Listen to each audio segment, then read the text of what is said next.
네, 화제 이슈 콕 집어서 파헤쳐봅니다. 아침의 픽 시작합니다. 정부가 서울 전역과 경기 12개 지역을 모두 규제 구역으로 지정을 하면서 주택시장의 혼란 커지고 있습니다. 관련 소식 석병훈 이화여대 경제학과 교수와 함께 자세히 짚어보도록 하겠습니다.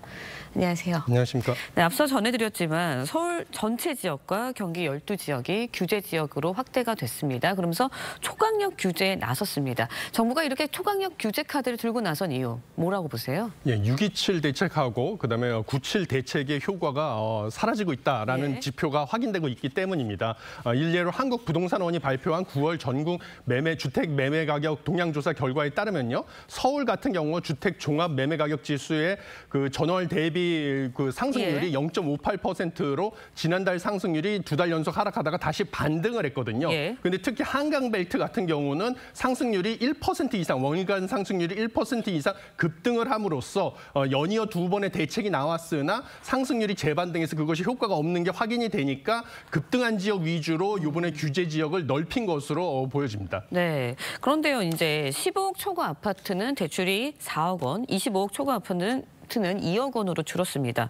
결국은 20몇 억이 있어야지 내가 살 수 있다는 거잖아요. 그렇다 보니까 현금 부자만 집을 살 수 있는 상황이 된 거 아니냐, 이런 지적도 있는데 거기에 대해서는 어떻게 보세요? 예, 맞습니다. 사실 지금 서울, 한강벨트, 그다음에 경기도의 핵심지 같은 지역에서 꾸준히 집값이 상승하는 이유는 이 지역이 뭔가 직주 근접도 가능하고 교육 여건도 좋기 때문에 공급 대비 수요가 많기 때문입니다. 그런데 여기에서 수요를 억제하겠다고 대출을 틀어주면 결국은 현금이 많은 사람들, 아니면 부모가 현금이 많아서 부모로부터 지원을 받을 수 있는, 부모 찬스를 활용할 수 있는 사람들만 집 구매에 더 유리해지는 것은 불가피해서 앞으로 고소득 저자산 청년이나 신혼부부 같은 이 계층을 갖다가 미국에서는 헨리라고 하거든요. High earner but not rich yet. 이 헨리 계층이 최대 피해를 볼 가능성이 크다, 이렇게 보고 있습니다. 네, 전체 시장도 좀 살펴보도록 할게요. 이번 대책이 나오고 나서 결국은 전체값 엄청나게 뛰는 거 아니냐, 이런 우려가 나오고 있거든요. 그러면서 이제 전세난 심해지고 비규제 지역으로 수요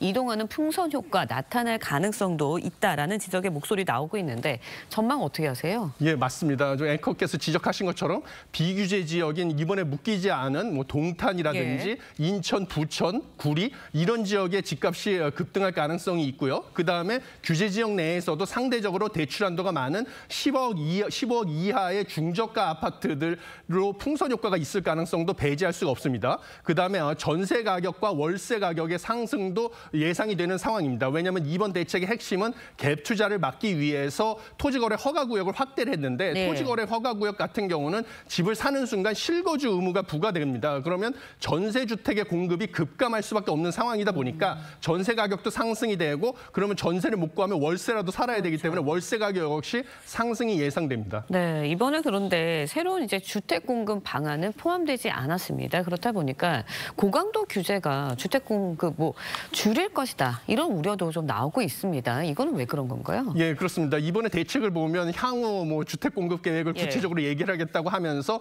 실질적인 주택 공급 대책은 빠져 있습니다. 그리고 또 다른 것은 무엇이냐면 규제 지역을 확대하면서 정비 사업에 대한 규제는 오히려 추가가 됐습니다. 대표적인 게 재건축 조합원당 주택 공급수를 한 주택으로 제한을 한다든지, 조합원 지위 양도를 제한한다든지, 정비 사업 분양대 재당첨 제한을 5년으로 늘린다든지 이런 제한이 추가되니까 결국은 재건축 재개발의 속도는 더 늦어질 수밖에 없어서 재건축 재개발을 제외하고는 신규 공급이 어려운 그 택지가 없는 서울 같은 경우는 신규 주택 공급은 더 늦춰질 가능성이 커서 이것은 공급이 부족하게 되니까 서울 지역의 집값을 더 크게 상승시킬 요인이 된다, 이렇게 보고 있습니다. 네, 근데 정부가 초강력 이제 규제 대책에 이어서 앞으로 이제 보유세, 거래세 조정하는 세제 개편안 그 가능성도 밝혔거든요.